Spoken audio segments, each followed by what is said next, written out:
Terry is going to start any moment now. How is everybody doing? How have you enjoyed the morning? Good. Wonderful. All right. Well, we get a chance to hear from Terry again.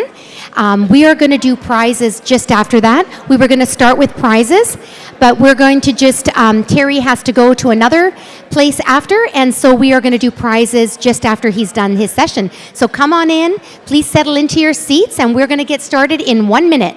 Thank you.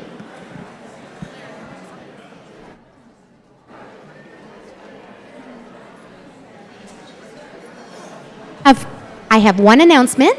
Could I please ask that everyone just take out their cell phone and make sure that your cell phone is on mute so we don't hear any rings during the presentations. And we are also going to have very special music today, so we definitely don't want to have any phones going off during the special concert. So thank you for doing that. Thank you.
Would help if I turned it on.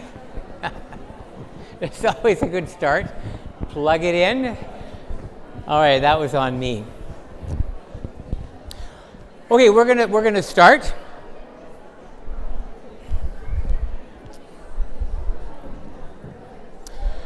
So I want you to turn to the person beside you.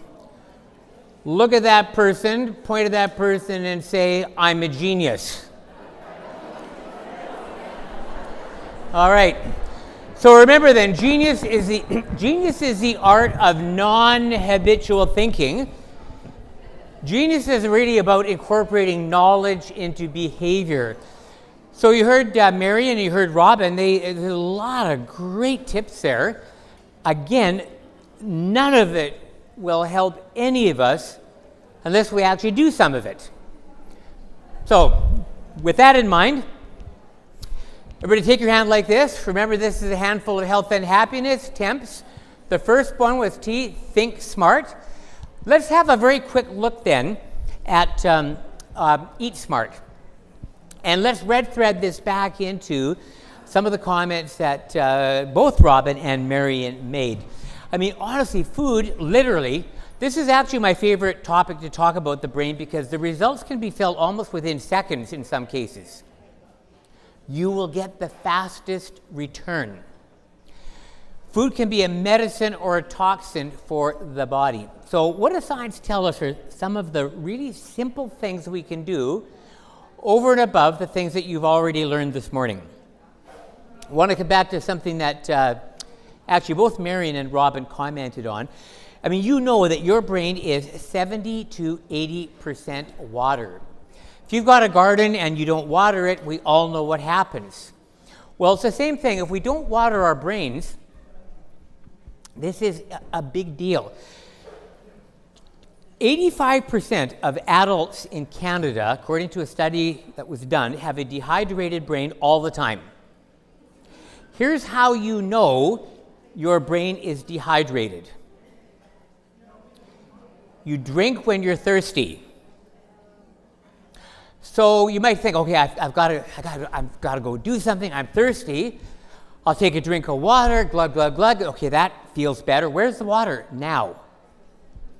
Where do you need it? Here. How long does it take to make the journey? 2 hours. By then, as my 99-year-old Irish mother used to say, dearie, you're a day late and $1 short.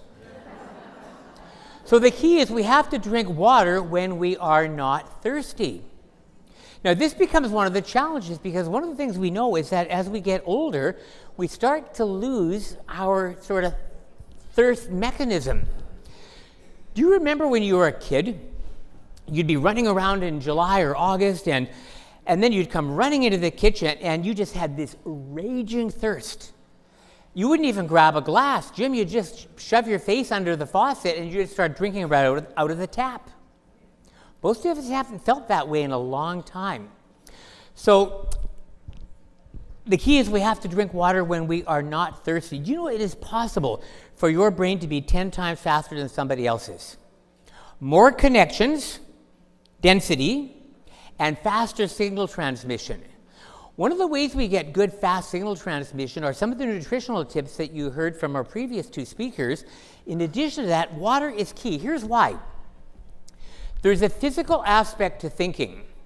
Molecules of memory and emotion get passed from dendrites to axons. They move across a synaptic gap. The synaptic gap is filled with neurochemicals. What do you think the major building block of neurochemicals is? Water. When a brain gets dehydrated, the messages slow down, they dawdle. Now, I'm going to use the technical term, Jim, so you got to pay attention. How many people here ever experienced brain fog? I never have to explain what... I say brain fog and everybody goes, I know what that is. Often, too, you know, this is something that I wish I'd known a long time ago. I would sometimes get headaches. And my local naturopath said, well, when you get a headache, just have a big glass of water and see what happens instead of an aspirin. And sure enough, often that glass of water would move that headache along. So the molecules of memory and emotion move from the dendrites to the axon, and they move across that synaptic gap, which is made up of neurochemicals. Major building block, water. If you want to get a sense of just how critical those neurochemicals are in the synaptic gap, notice how your brain works on Saturday night after 3 vats of Cabernet. There's a reason why you shouldn't be running around out there in bulldozers and operating heavy-duty equipment after 3 vats of Cabernet. So this is a big deal, water, and I'm going to build on something that Marion said. There's a little bit of an update now on the 8 glasses, because that's kind of an average, right? But Daniel Amen tells us that it really has to do with body mass. So it really depends on how much you weigh. And so the minimum, I mean, if you can do your 8 glasses, as Marion said, that's going to be great. That's kind of tough for some people. I know for me, I always have a water bottle with me. I get in my truck, I have a sip. I get out of my truck, I have a sip. I pull up to a red light, I have a sip. Every time I see the bottle, I take. I don't actually like water. frankly, I'd rather have a pint of stout. However, the water is absolutely critical. So I just find a sip every now and then, all day long. I easily get down my amount.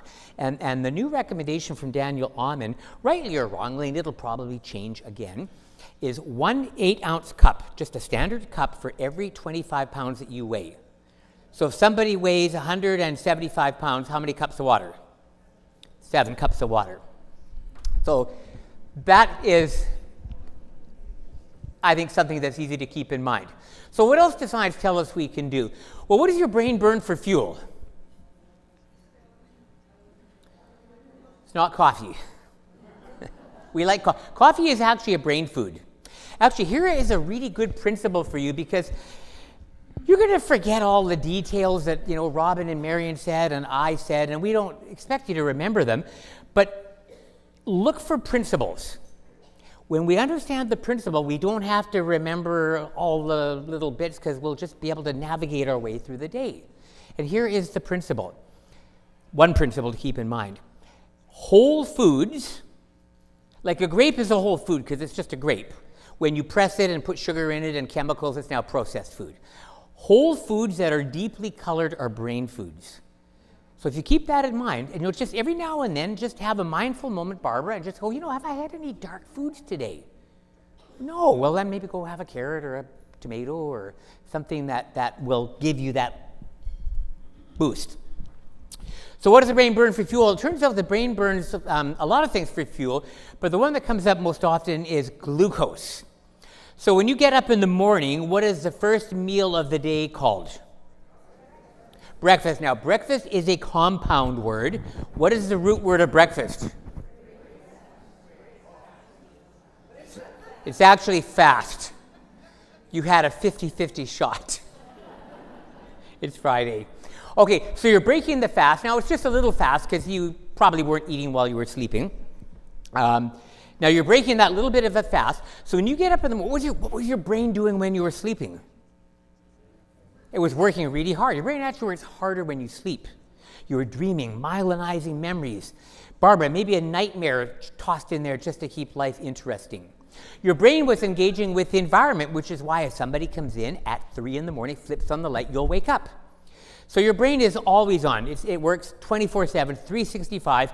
There are no breaks. This is not a union job.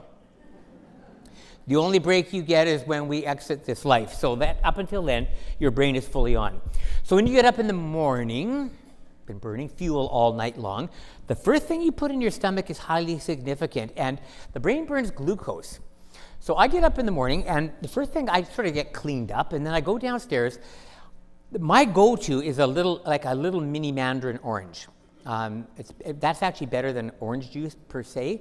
But sometimes, if you're lazy or you didn't get out, and orange juice can kind of be convenient. And not too much, because you don't want glucose to spike. But you could have maybe 4 or 5 dark grapes. You could have a handful of raisins. You could have a carrot. Anything that gives your brain a shot of glucose, and then go shower and maybe come back and have something to eat for breakfast maybe 30 minutes later. But that first thing you put in your stomach is highly significant. What else? Well, what country in the world? Jim, how many countries you should know this. How many countries are there in the world? About 200 and some, right? They come and go, right? So 200 odd countries in the world. What country in the world, if you live in, all other factors controlled for, are you least likely to get Alzheimer's? Turns out it's actually India. And so I've done 4 speaking tours in India, and I was quite fascinated that when I got there, it wasn't coffee break, it was tea break. And they are the most avid consumers of tea anywhere in the world, and scientists figure that's very, very brain protective for that group of people. So the teas, black, green oolong tea. I try to get a cup of tea down every single day if you can. Tea is very rich in antioxidants, which protects your brain. This is where the good fat is that we don't want to lose. So what else? Barbara, what else are we going to do? Well, Gene Carper says this is the #1 brain energy food on the planet. Raw, unsalted organic walnuts. Plus Marion, they look like little brains, so they're fun, right? Any kind of nuts, walnuts was top of the line. Now, Tufts University did a study, and now they didn't test all of the foods that are around that are sort of brain foods, so don't panic if your favorite coconut oil or goji berries or Saskatoon berries aren't on the list. Don't stop eating them, it's all good. They just didn't test everything. But of the foods they tested, the common foods they tested, these were their top 20. We'll count down. There was one food that was number one, and it was double anything else they tested. Let's see what it is. All right, let's count down. Top 20 foods that Tufts University tested. Now, the number is the ORAC score. That's the antioxidant capacity. Right now, you're breathing in free radicals. It was included in the lunch, by the way, at no charge. You can't get away from free radicals. They're in the air, the pollutants, the exhaust from cars, pesticides. And even if you could go to Antarctica, we make free radicals when we're stressed.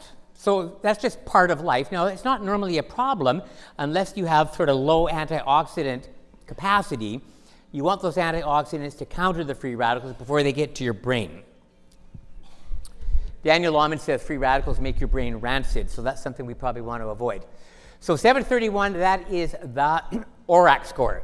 So let's count down. We got medium red grapes, an orange avocado, beets, broccoli, steamed spinach, alfalfa sprouts, medium purple plum, and Brussels sprouts. Now, they're all whole foods. They're all deeply colored.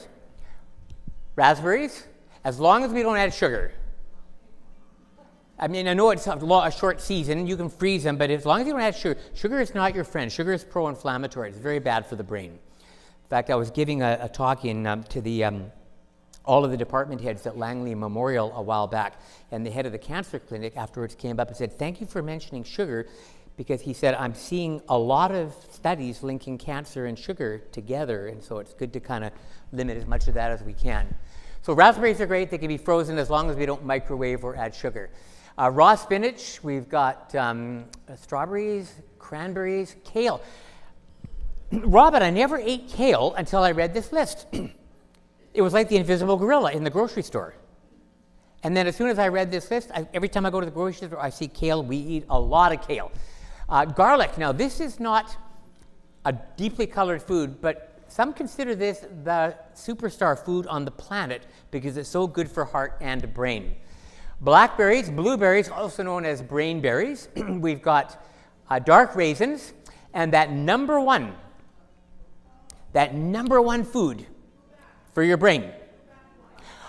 By the way, too, I'll mention, take your picture there. Do you want me in the picture? What if I bring Marion up? We'll both be in the picture.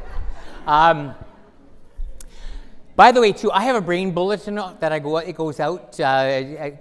Clara can send you the link, but it's on my website at terrysmall.com. It's free. You can and there's an archive in there, and this list is in that brain bulletin archive as well. So number one, are we all good for pictures? I should hold the brain up so I look like I know what I'm talking about. All right. And they're saying, "Cherry, you're blocking the screen. Get out of the picture." All right. That number one food, Jim, you're going to like this. That number one food was one single dried prune a day. A prune. So, you know what's interesting? I actually like prunes. I have 2 a day. I don't recommend more than 2. But here's what's interesting. Remember we talked about pictures in the brain and how learning is connected to information to what we already know. Words matter. Words can change the brain. Words can change your brain. Words can change your relationships. Words can change the tenor of your marriage. Words can encourage somebody that maybe is not having a great week. I'll give you an example. Bob, you want a prune? Yeah, not so much. Bob, how about a dried plum? Oh, I'll have 5. You're laughing, Marion, but it's true. Like this company, they changed the name from prunes on the bag to dried plums, and Bob was just scarfing them down like peanuts. I mean, people, what was God thinking? I don't know. All right, so now that you know this, when I have a tough day, this is kind of my go-to for breakfast. And by the way, if any of you are intermittent fasters or what I prefer to call time frame eating, this applies to you. You're just doing it later in the day, so you're not left out. If it gets shoved down the line. And if you don't know what that means, don't worry about it because it means you're not doing it. So now that you know this, when I have a tough day, I'll start with a bowl of just plain organic yogurt. Or maybe I'll have oatmeal now and then to mix it up. Because you never know what the day's going to involve, right? Like, for example, I mean, this is why breakfast, we don't want to be getting drowsy during the day so much. We want to have fairly consistent energy throughout the day because Barbie, you don't know what the day's going to hold, right?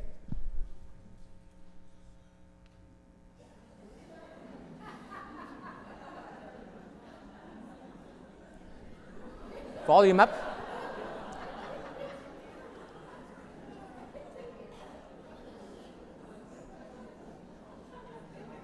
I got to start that again. Do we have the volume up, guys? All right, let me try this again. We need to have sound.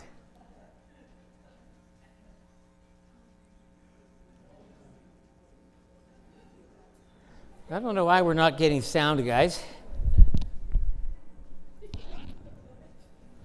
Can we go up even higher?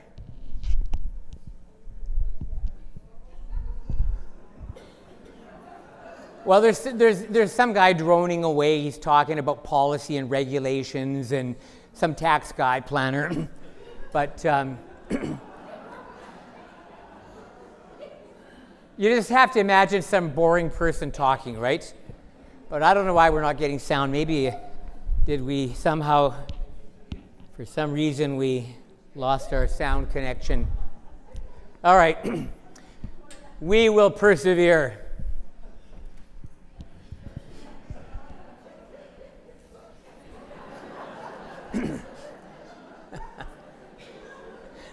It's even funny without the sound, but you hear snoring and whatever. So, okay, well, back to our breakfast. So I'll start with just a bowl of plain yogurt, maybe oatmeal. I'll stir in a little bit of vanilla.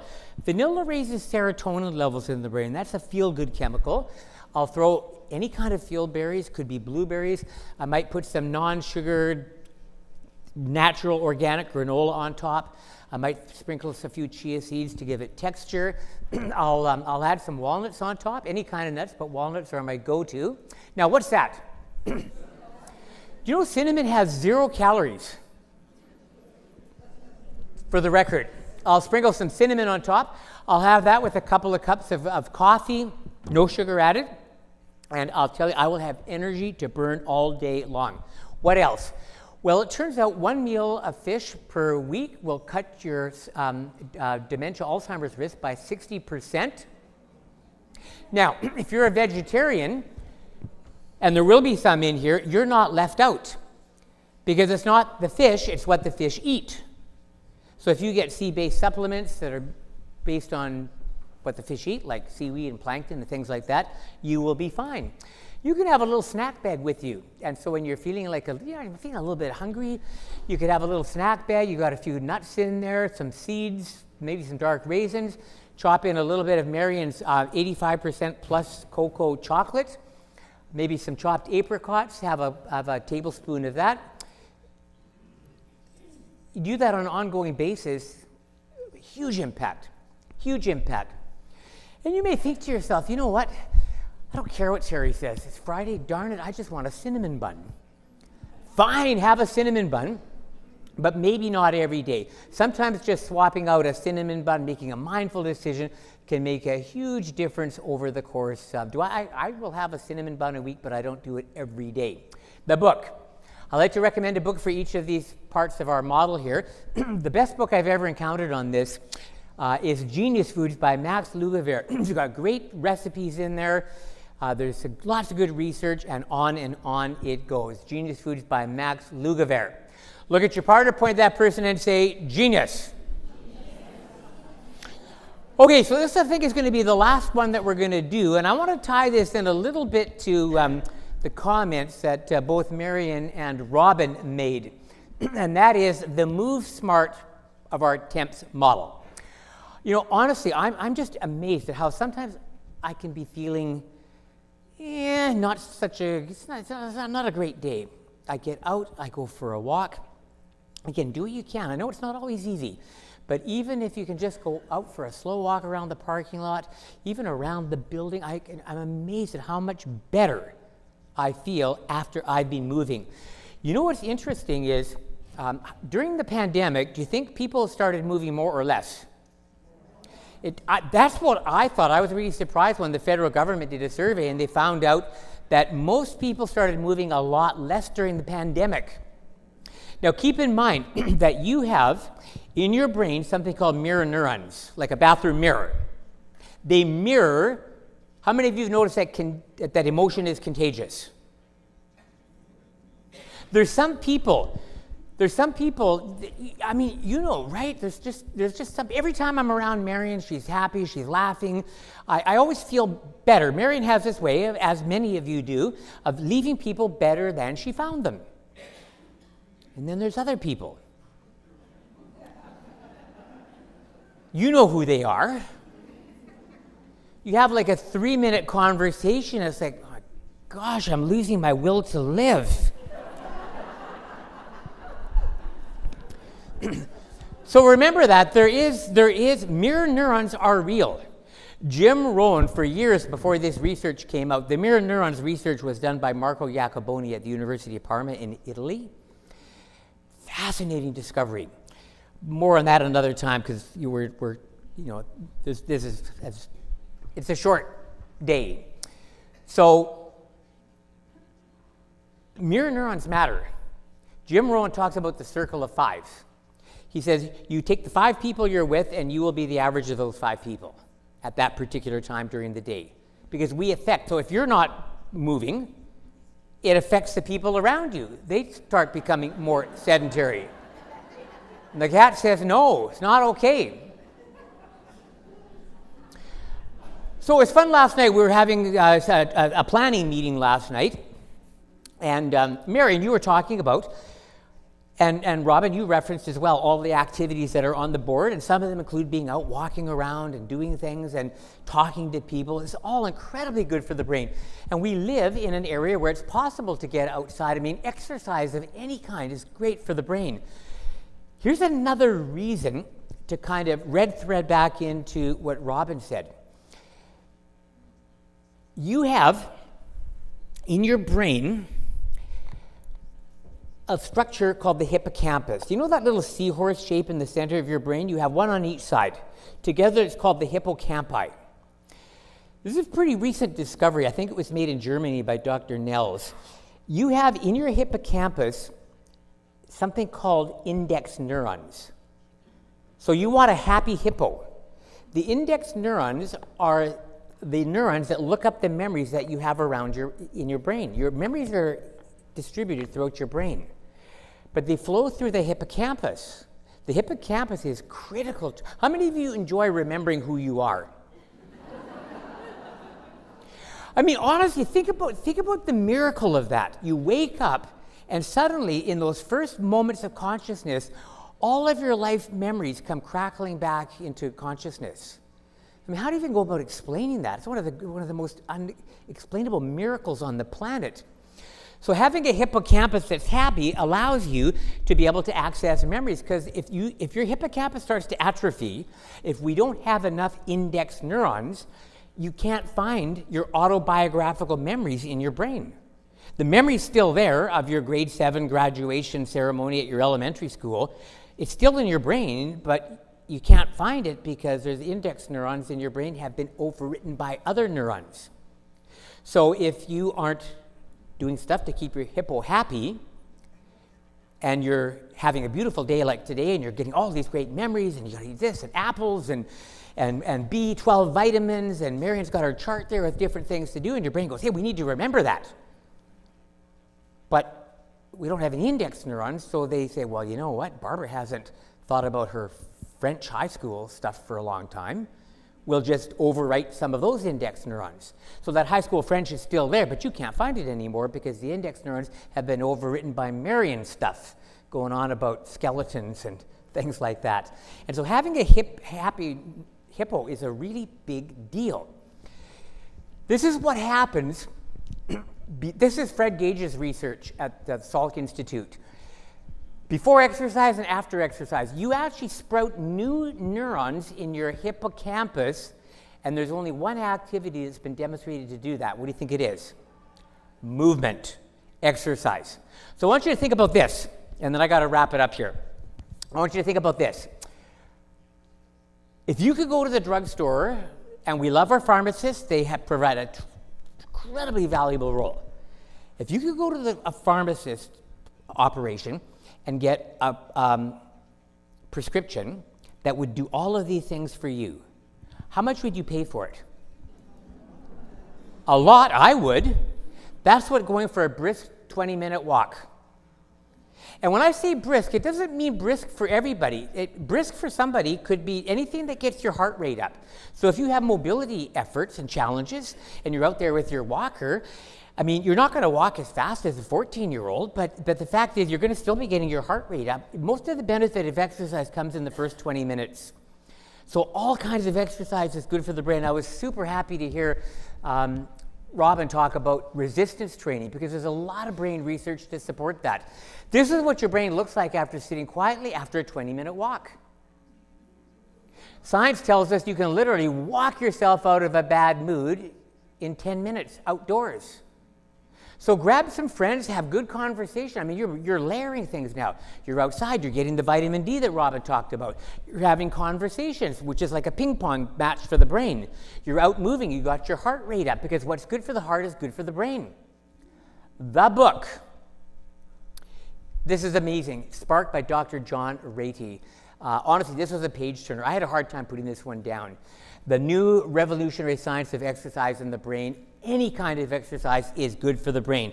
Look at your partner, point at that person, and say, genius. All right, so I am going to finish up with this. I think this has been a great day. Honestly, it's been one of my favorite things this year again. So here's my penultimate question. I am actively committed to taking charge of my brain health following this day. I hope the answer is yes. Easier said than done, though, because the number one job of the brain is to keep you alive, which means brains are wired for stasis, for comfort. People talk a lot about change. Change is a lot harder than most people realize, so we have to work at it. But we have a goal, healthy aging, commendable, healthy brain that works well. So what's the strategy? It has to be to incorporate knowledge into behavior. So I'm going to encourage you to set goals because that activates your future memory, which is located in the prefrontal cortex. Don't let the tyranny of the urgent crowd out the important, because it will. There'll always be another detail, another email, So what I'm going to challenge you to do is go to Google or any search engine that you use and just type in images and forms of a 32-day commitment. I want you to pick one thing. I hope you do as many of these things as you can. Do the supplementation that Robin talked about and that chart wheel that Marion had and maybe even a couple of things that I've suggested. Do as much as you can ad hoc, but I want you to have one thing that's going to be a primary focus. So Bob, because I know this commitment will improve my brain, I promise myself that for the next 32 days, I will eat 1 prune a day. Bob, I want you to pay attention starting tomorrow. I'll bet you when you get up, you go sock, sock, shoe, shoe. Or you go sock, shoe, sock, shoe. You do the left foot and then the right or the other way around. But I'll bet you right now, you put your shoes and socks on the same way every single time and you never noticed because first we form habits and then they form us. Wouldn't you say that this is really all about habits, right? Having the right kind of habits. The experts tell us that if you do this for 32 days, you can add or subtract a habit in 32 days. Here's my final question. So, Clara, just to, I mean, if you need to, you can, when I get back from the island, I can even send you this here. But it's, if you go to Google, 32-day commitment, images, forums, you'll get 10 different versions of that. You can make your own here, for example. I can put Elam banner on it and stuff like that. Here's my final question. I will share what I've learned today with at least one other person, because until you do that, the ideas will always be Robin's, or they'll be Marion's, or they'll be somebody else's, maybe mine. But when you start to talk to other people about this that weren't in the room, your brain now starts to take ownership of it. It becomes your idea, and you're more likely to follow up. So I'm going to leave you with this. There are some challenges as we get older, as we are all discovering. Now I'm going to be stressed about getting out of my chair and moving. I was thinking about that over lunch. I thought, oh my gosh, now I got to be careful about that, because I'm sure it's not always graceful and elegant. But I'm going to work on that so I can at least fool Robin if I'm ever in that situation where I'm being observed. This is one of the great things, though, about being the age that we're all getting to. This is called Autobiography in 5 Short Chapters. So when you're young, Chapter 1, I walk down a street, there's a deep hole in the sidewalk, I fall in. I am lost, I am helpless, it isn't my fault. It takes forever to find a way out. Chapter 2, I walk down the same street, we're now a teenager, there's a deep hole in the sidewalk. I pretend I don't see it. I fall in again, I can't believe I'm in the same place, but it's not my fault. It still takes a long time to get out. Now we're in our 20s and 30s and we're starting a family. I walk down the same street, there's a deep hole in the sidewalk, I see it is there, I still fall in. It's a habit, my eyes are open, I know where I am, it is my fault, I get out immediately. Now we're kind of in our 50s. I walk down the same street, there's a deep hole in the sidewalk, I walk around it. And now here you all are at your present age. Chapter 5, I walk down a different street, darn it. And never be discouraged. The fact that jellyfish have survived for 650 million years despite not having brains gives hope to many people. Look at the person beside you, point at that person and say, you are the best looking thing I've seen all day. I have to say, honestly, I do a lot of talks. This conference is so well organized. It's so well organized. People are so positive. I am so impressed, and I'm just so grateful that I was asked to be a part of it. So thank you all. I'm done.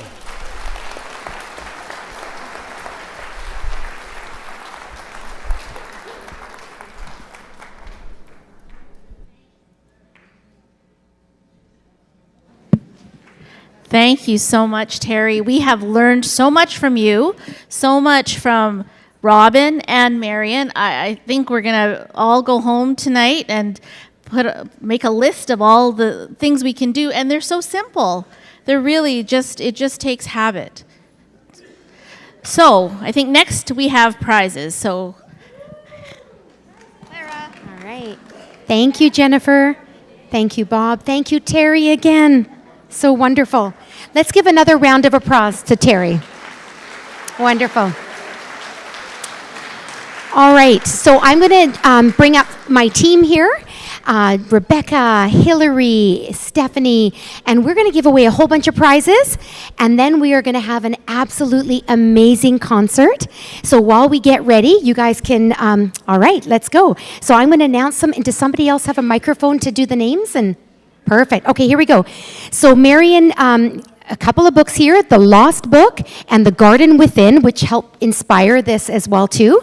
There is some tea, so we know that black tea is good for our brains. I bought some, so there we go. All right, we've got Rudy Klassen from Garrison. Awesome. Wonderful.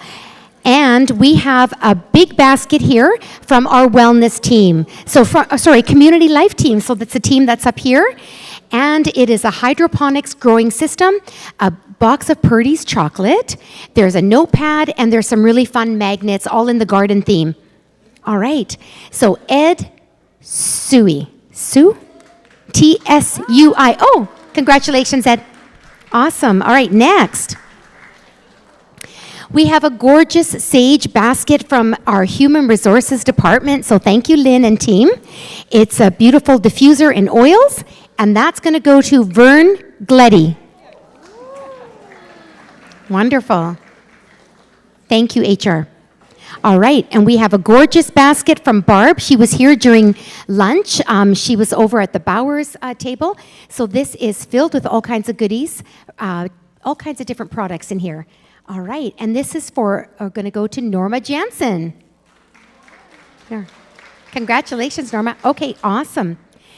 So as you've been going around and visiting our different contractors, this is a beautiful, I think it's Loctane, sorry if I said that wrong, but it's a gorgeous product as well as a $30 gift card, and that's going to go to Luke Goucher.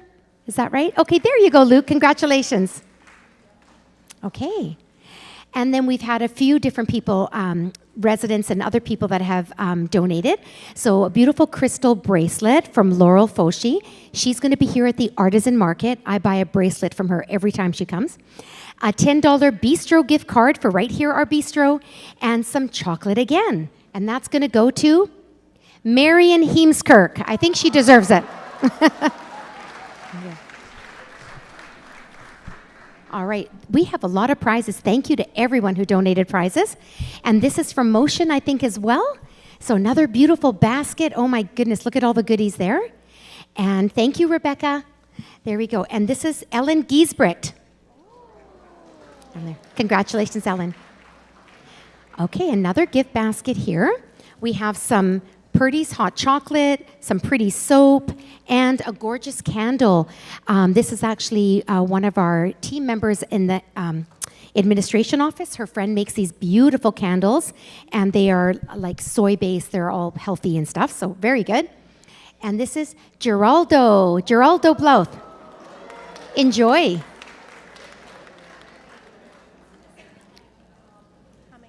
Okay, and this one here is, if any of you had visited Jenny, our hygienist, so Hummingbird Hygiene, she always does a top-of-the-line toothbrush in here, and plus a whole bunch of other goodies, and that's Davina Hedblom. Oh. You've got a cheering section, Davina. There we go. All right, and once again, Scott, thank you so much for being here. Bowers Medical is also one of our sponsors, as well as Motion, and we are giving away a gorgeous basket here, and that is going to go to Willie Van Huysen. Yay, Willie. Wonderful. Thank you again, Scott. And then we've got some wonderful prizes. I hope I described these right, but these are from our Amplifon, and they are, of course, one of our biggest sponsors, and they have donated a couple of things to help with hearing. So one of them is for the telephone, the other one is for the TV. They're about a $300 value. So there we go. This is going to go to Anne Vanderlaan. Anne Vanderlaan? Oh, wonderful. There you go. You can always go to the Amplifon table just to chat a bit more with them about that. Okay, I'm not sure who gave this. Let's see. Okay, maybe you can open that up for me, Jen. Bowers. Oh, this is from Bowers as well, too. Thank you so much, Scott. All right. Okay, gift card goes with that. It's a heated throw. All right. Erna Drager. Erna Drager. That heated throw is going to come in handy very soon. Okay. And I see Gurvinder at the back there. Gurvinder, thank you so much. Again, one of our big sponsors is our very own Village Pharmacy. But they actually went over and above, and they also did a $100 gift card to the Village Pharmacy. And then it is a cane, and I think it unfolds. So foldable, collapsible. That's the right word. There we go. All right, who's going to win this? Linda Hurry, Hourie. Linda? There, enjoy. Thank you, Gurvinder. I think we'll leave a couple till the end. Oh, we're going to do Purdy's chocolate, and then we'll leave a few more till the end. There we go. We've got some flowers. All right, so this is again from our printer, Glow Printers. Big box of Purdy's chocolates. And Paul Bisterton. There you go, Paul. Enjoy. All right. So thank you very much. We've got a few things to give out at the end, so stay tuned. Thank you.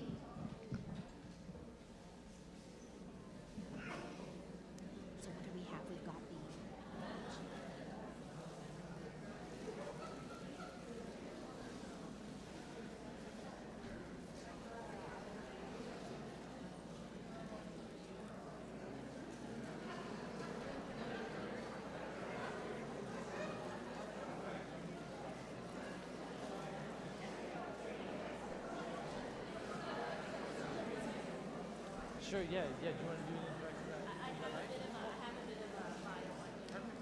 Yeah, we're good to go. Yeah, sure.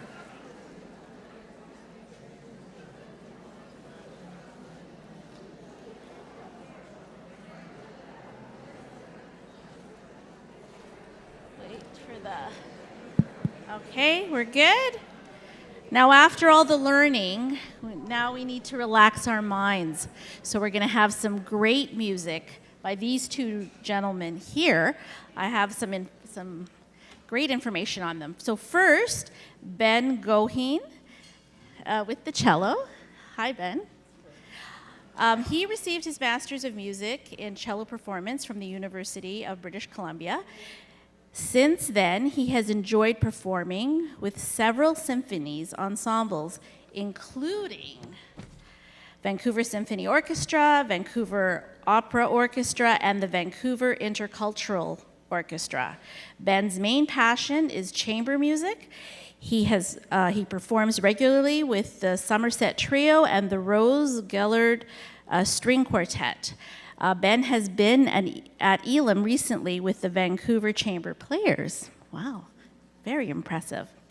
Next, Corey. Corey Alstad is a Canadian musician and composer based out of Vancouver, Canada. To date, his music has been streamed nearly 60 million times on the world's biggest platforms. That's a lot of people listening to your music.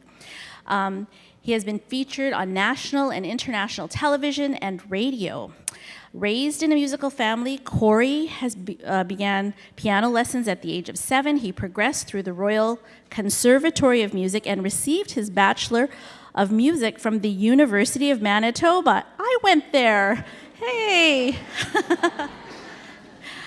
And he spent several years working as a music director at a few different churches. So we have two very talented gentlemen. Please take it away.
Hello and welcome. Thank you so much for having us here.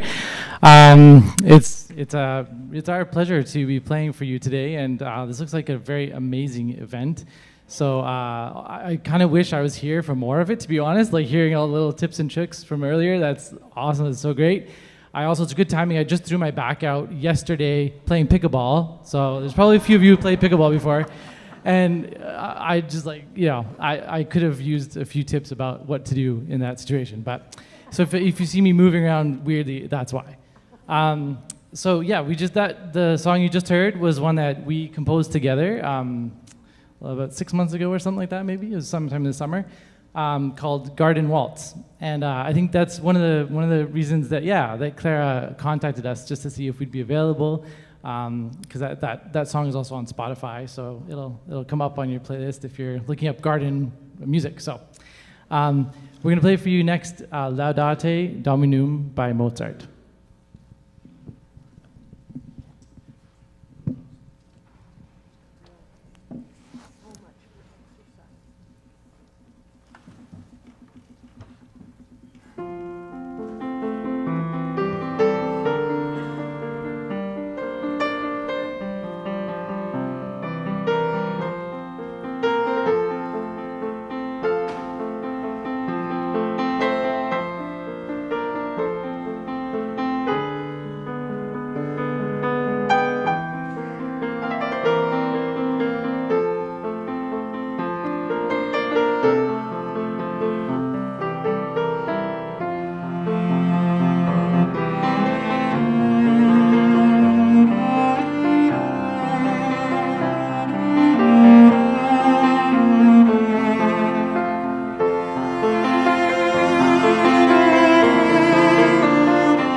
So the last one we just did there, it's called The Hudson, inspired by Hudson's Bay, by a Norwegian composer who now lives in New York City, Ola Gielo. And some of you might know him if you've been to any choral concert in the last, I'd say, 5 years to a decade. You've probably heard some of his music. So if you've heard something that's just drop dead gorgeous that a choir is doing, you're like, what is that? It's probably him.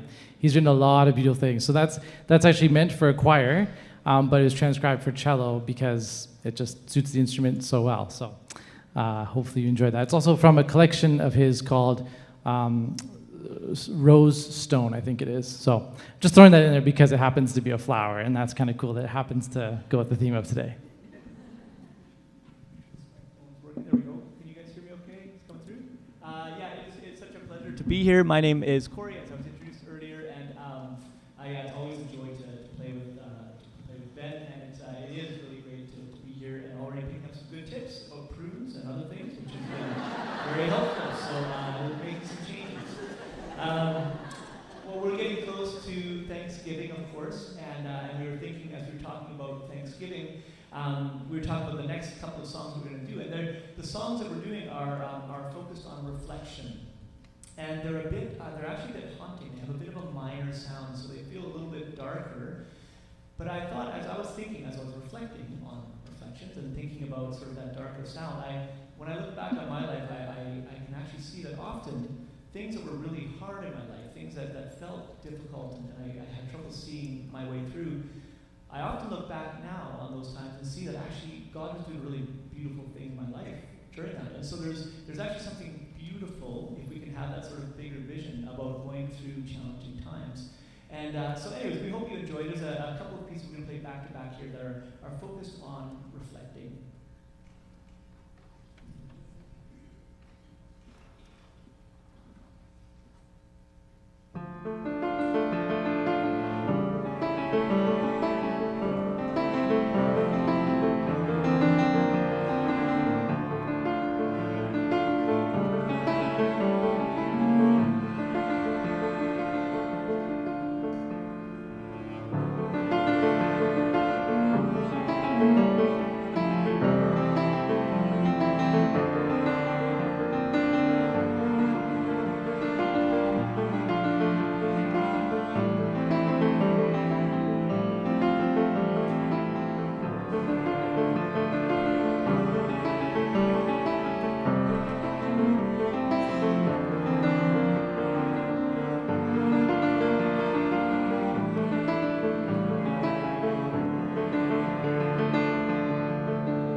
Are there any German speakers here by any chance? I apologize. That was called Traumrei. Am I saying it right? Does anyone know how to say it and can say it really well? It means daydream, right? Traumrei? Träumerei. Thank you, Träumerei. I always forget that part. Träumerei. That's right, thank you. So that's what that one was. By Robert Schumann, who was greatly influenced by Bach, as were most composers of the Romantic period. So he lived about 100 years after Johann Sebastian Bach. And as all the composers who came after Bach, it was basically everyone looked back to him to see what he had done, and they were all trying to basically copy what he did and bring it forward into the next sort of musical era, I guess. And that's what he did here. So I don't know if you noticed, or if you know that tune, you might know how there's this, it's what we call counter, I'm going to nerd out on you just for a quick sec. It's called counterpart, which is where you have two different melodies going at the same time. So you heard me playing the melody for the most of the part, I hope. How's the sound, by the way? Can you hear it pretty well, both? Yeah, okay, good.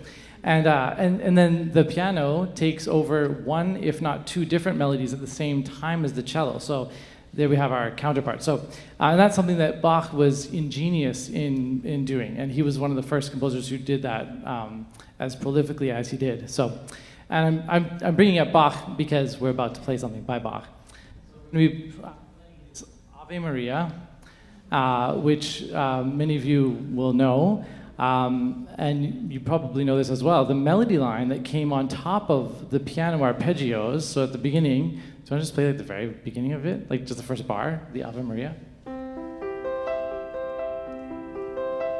So that's part of his well-tempered clavier, which he wrote for just solo piano. And that's all it is. But then this other composer came along, Charles Gounod, and he's a French composer, and he was like just kind of playing around with it, and he thought, well, what if I add on a melody on top? So he did, and then wherever he was, everyone went crazy, and they were like, yeah, do that, do that. So the next time he performed it with the melody on top, and then later they put words to it, which is what most people know it now as Ave Maria. So anyways, we're gonna play that piece for you right now, followed by Ai Giorni, which, well, I won't introduce that one, beyond what I just did.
All right, we're going to branch off for a quick sec and do our own thing. So I'm going to play for you just a one movement from a Bach suite. It's the two minuets from the G major Bach suite.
Well, Ben, that was pretty good. Just joking. Yeah, it's great. Keep working at it, and you're gonna become a great cellist one day. So good, so good. I really, honestly, always love hearing Ben play. Since Bach has had his time, I thought I should perform one of my pieces. Just kidding. I am going to perform a piece that I wrote as well, and it's a piece called Sakura. And some of you might know that sakura is the Japanese term that means rose blossoms, right? Cherry blossoms, sorry, yes, cherry blossoms. We moved from Winnipeg years ago. Both my wife and myself grew up in Winnipeg, and when we came here, we live in kind of the Walnut Grove area, and I was mesmerized in the springtime by these beautiful cherry blossoms that I hadn't seen before. I don't think they have them in Winnipeg. But just on 88th there in Walnut Grove, over the overpass, right near the high school there, just looking at the mountains and the cherry blossoms, just mesmerized me. And so this is a piece, again, as I think of Thanksgiving, I think, well, one of the things that I'm thankful for is the beautiful, beautiful world that God has made and God has given to us to steward. And so this is a piece called Sakura. I hope you enjoy it.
That was beautiful. I could listen to that on repeat all day.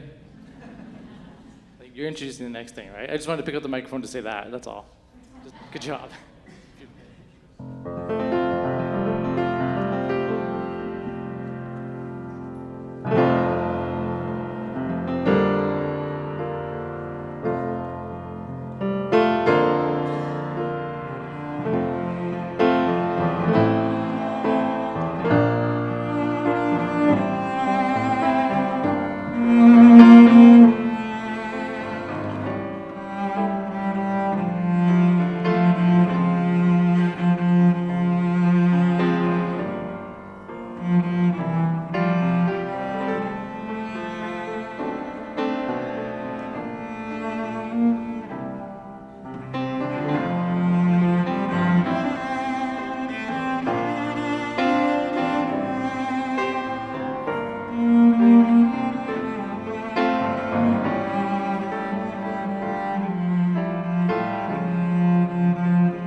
I see trees of green, red roses too. I see them bloom for me and you, and I think to myself, what a wonderful world.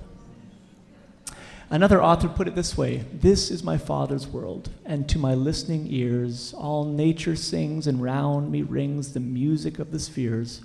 This is my Father's world, I rest me in the thought of rocks and trees, of skies and seas, his hand the wonders wrought.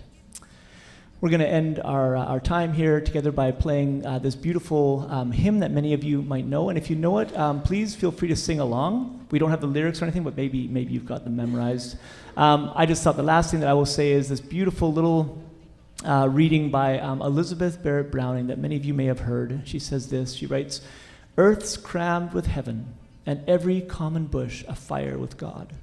But only he who sees takes off his shoes. The rest sit around and pluck blackberries."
I was just going to say thank you again so much for having us. You might be saying about the same thing, but it's been a very big pleasure for us to play for you guys. So thank you so much. You've been a wonderful audience, and yeah, it's been great to share the afternoon with you. So thank you.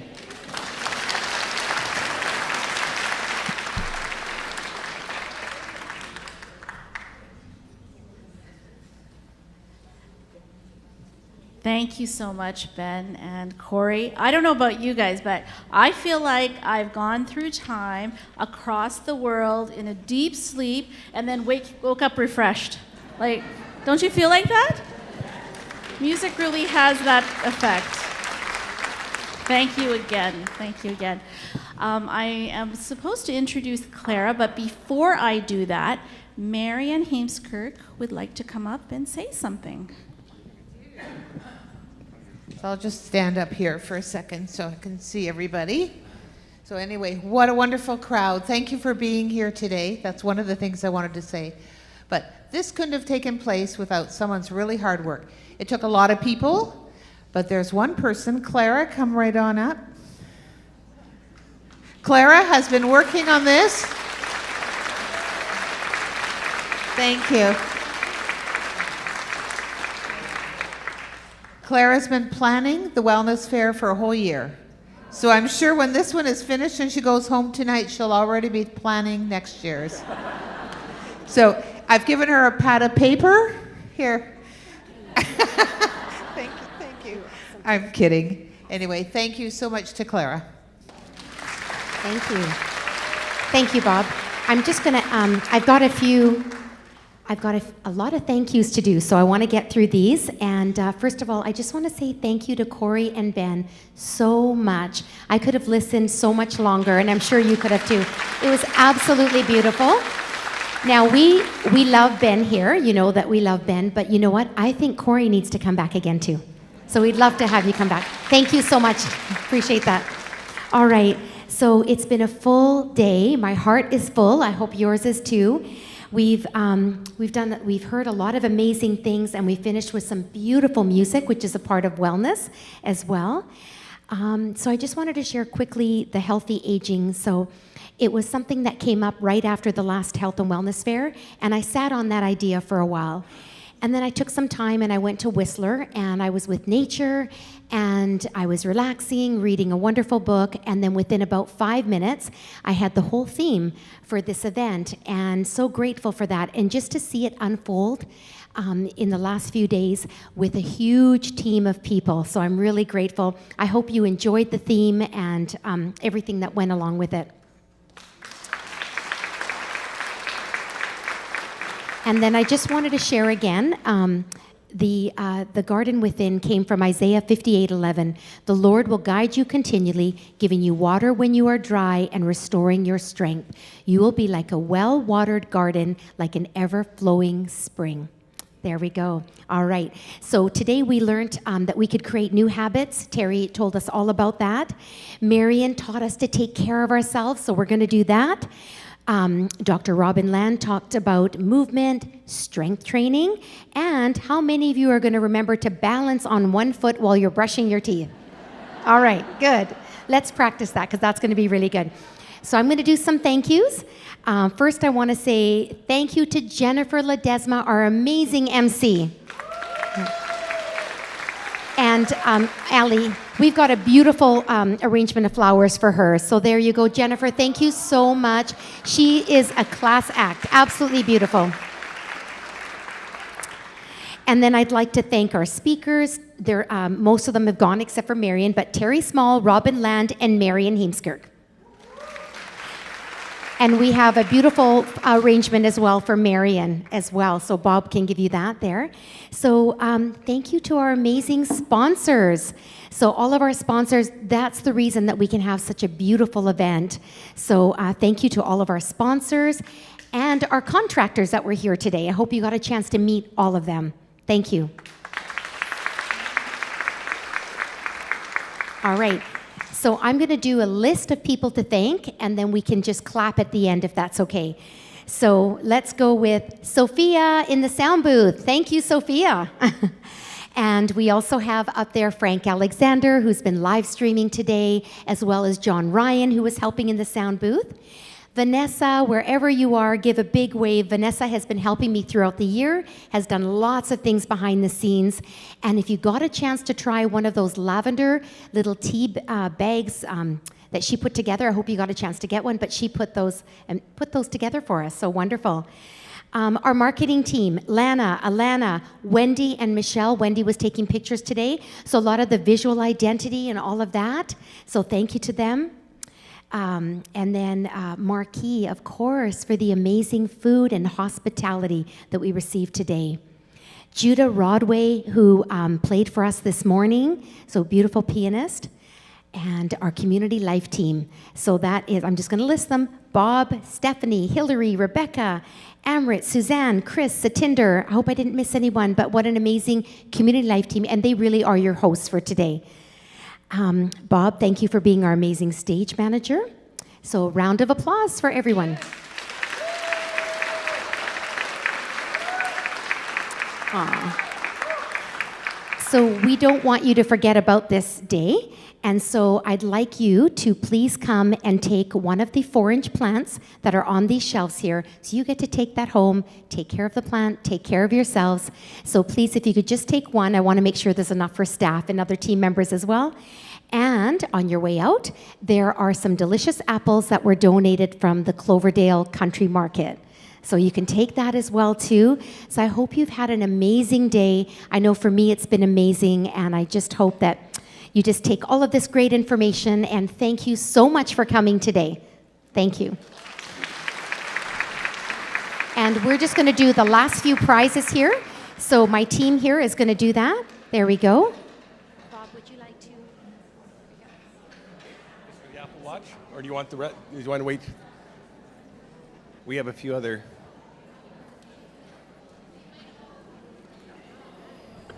You want to do the talking? All right, we've come away today with lots of prizes in the form of knowledge, and now we've got some more few little prizes here to give away before we depart. So we've got some nice bouquets of flowers here that have been given by our marketing team. So the first bouquet will go to Jeannie Jacoby from Garrison. There you go. You can take those home. Okay, next we've got a little bag here with some goodies. From Terry the Brain Guy. From Terry the Brain Guy. Okay. Judy Vanderswag. Where's Judy? There you go. You've got some nice treats in there. Okay, another bouquet, a beautiful bouquet. Ian Baxter. Where's Ian? Someone in the back will take that. All right, enjoy that. These are beautiful. I have a Jonas Jacoby. Oh, there you go. But right there, he's standing up. There you go. Helen Hugh. Helen. Hough. There she is. Okay. Can you give it to her? All right. Another bouquet here. Anne Clark. Front. There you go.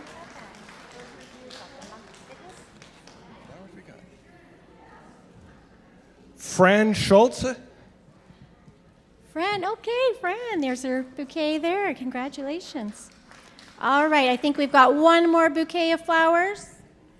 Randy Koleric. Randy there. All right. Oh, is that another one that we need to? Okay. Okay, we've got a couple more here. Pat Trimble. Pat. There we go. Right over there. Okay, next we've got, ooh, this is a good one. 1 month of fitness classes. We had a lot of chat today about motion and how important it is for us as we age. I don't know. So this is 1 month of fitness classes at no cost. This is Fleetwood. Yeah. I got to pull one from Fleetwood, though. Yeah. Oh, I got one. Doris Hollins. Doris! Is Doris here? We will pass that along to Doris. And then our next one, we've got, okay, 2 community dinners. Who comes to the community dinners? We have once a month. We meet here usually, and we have beautiful meals that are curated by our chef, and it's just a wonderful evening of delicious food and fellowship. So tickets are valued at $35 each, and we've got a pair here. And these will go to, Oh, okay, yes. So these are from the wheel. If all of you got a chance to spin that wheel, if you landed on one of those colors, your name went into the box. And the winner is Hilda Goliath. Where's Hilda? Hilda. Oh, there. Congratulations. We'll make sure that gets to you. Bring a friend. Okay, is this the... We have a whole different list to make sure. I was going to... You want to say? No, you go ahead. No, I was going to say that apparently the Apple Watch is not allowed to go to staff. So we have a whole, yeah, boo, I know. So we have a whole different draw. So if you've won something, and there is a chance that you can still win the Apple Watch. Who, Clara, I think should be you. You should be the good. I want you to draw.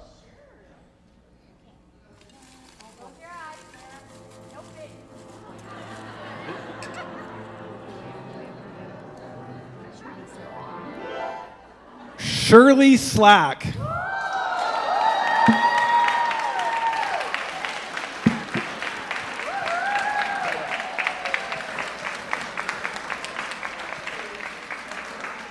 Congratulations, Shirley.